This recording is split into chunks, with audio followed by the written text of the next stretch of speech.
Why don't you just make 10 louder and make 10 be the top number and make that a little louder? These go to 11. And now, a Christmas story with Alan Niven.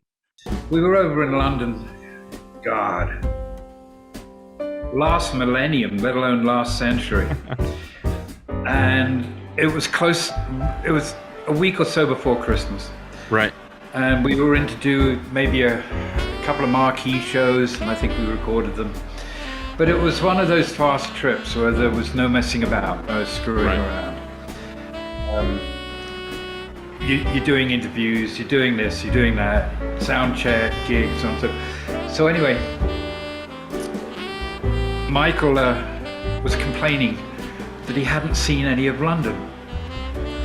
And of course, you know, the likes of Jack and Mark Kendall couldn't give a damn.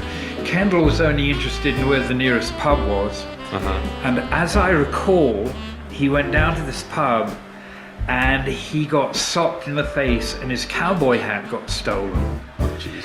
And I found out later that the person who did it was Ginger Wildheart. Oh. Yeah, I like Ginger. I get along with him good. We can converse quite often. But anyway, Kendall went down the pub, got socked in the face and lost his cowboy hat. And with Lardy, I said, well, fine, I'll take you sightseeing. I had a Range Rover, I think it was, on rental. And, you know, we're 1, 2 o'clock in the morning.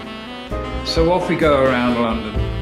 And I also was in the company of somebody called Kik Van Hengel. And as you can tell by the name, he's Dutch. Yeah. But he was a VP in charge of international at EMI Capital in those days. And I've known Kik for a very long time, and he's a character.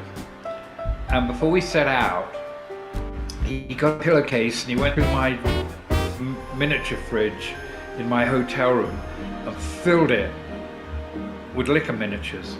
Then he went out down to Lardy's room and went through his fridge and put more miniatures in it.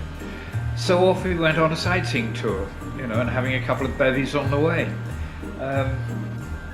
Eventually, I got to Parliament Square because obviously you want to see the Houses of Parliament. And there's a big square, what we call in England, roundabout. Right. In front of the Houses of Parliament. So I'm going around the roundabout and this voice in the back goes, look kids, Big Ben, Houses of Parliament.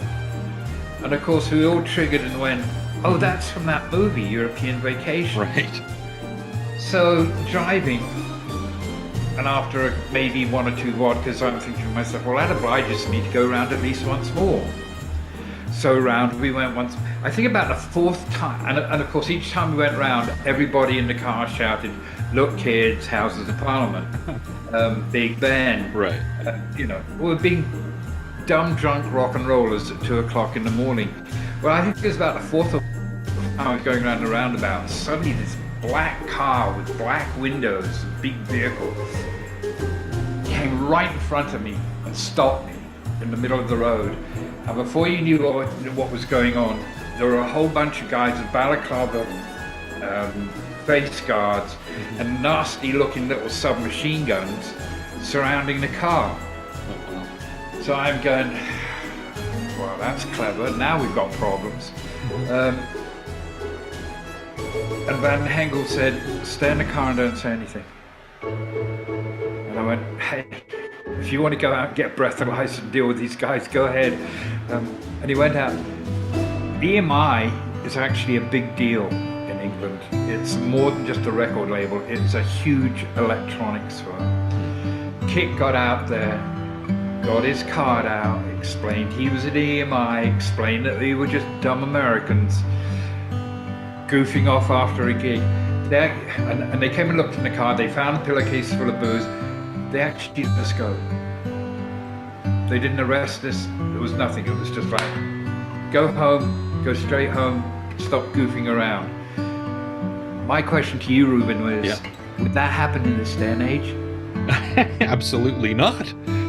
I mean, that's insane. So did you ever find out what he said, or was it just enough that he was part of EMI and that was enough to kind of, get the law off your back? Two elements. Yeah. First of all, Van Hengel was a very smooth personality in a very streetwise manner. There was that. Then there was his business card. And it was a combination of how he deals with people, how he talks to people, and the fact of, look, I'm VP of International at EMI here. Let me take these idiots home. And they went, take them home. And that was that. And that was that. But I tell you, 2, 3 o'clock in the morning, staring down the barrel of a submachine gun is a sobering moment.